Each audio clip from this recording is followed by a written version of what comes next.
Already आपको तो मिल ही गया है,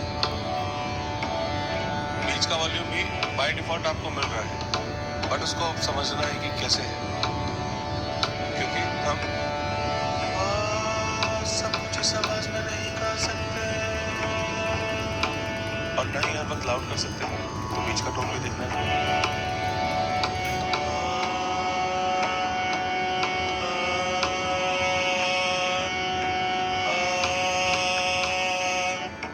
अब यहाँ पर धीरे धीरे ये रुक रुक कर वॉल्यूम बढ़ाना है। पहले क्या था कि हम कंटिन्यूसली हम एक सांस में वॉल्यूम बढ़ा रहे थे, कम कर रहे थे। अब यहाँ पर रुक रुक कर वॉल्यूम बढ़ाना है। चलिए,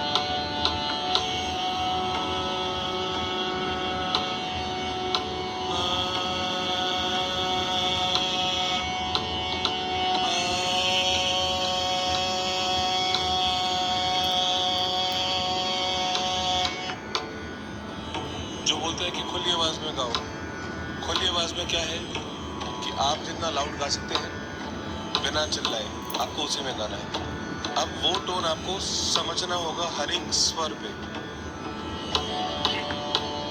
बट चिल्लाना नहीं है, ये ख्याल है। सबसे कॉमन गलती यही है और इसी की वजह से गले बैठते हैं, इसी की वजह से आवाज में कंपन आती है, इसी गलती की वजह से आपकी आवाज में या तो ज्यादा हस्की हो जाएगी या तो ज्यादा हार्श हो जाएगी।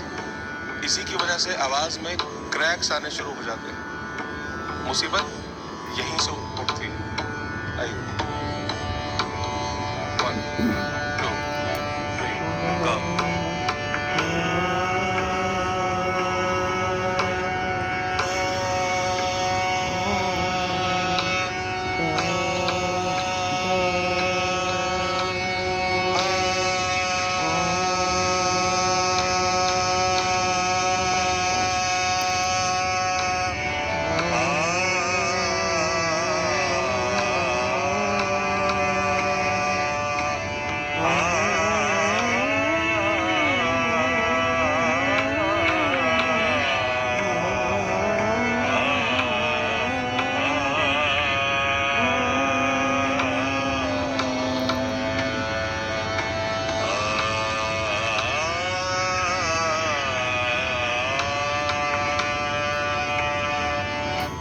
क्लासिकल का वॉल्यूम ये है,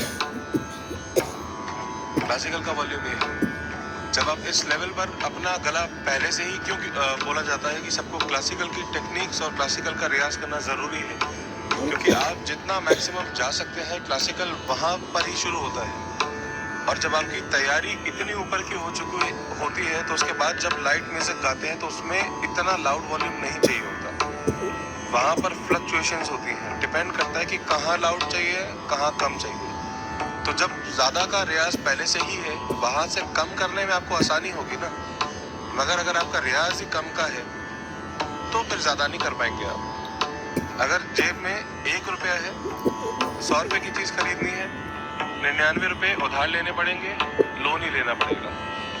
बट अगर पहले से ही 100 की कमाई करी हुई है और उसमें से अगर 1-2 रुपये खर्च करने हैं तो आप सोचेंगे भी नहीं, स्पेंड कर देंगे, बजट अच्छा खासा होगा।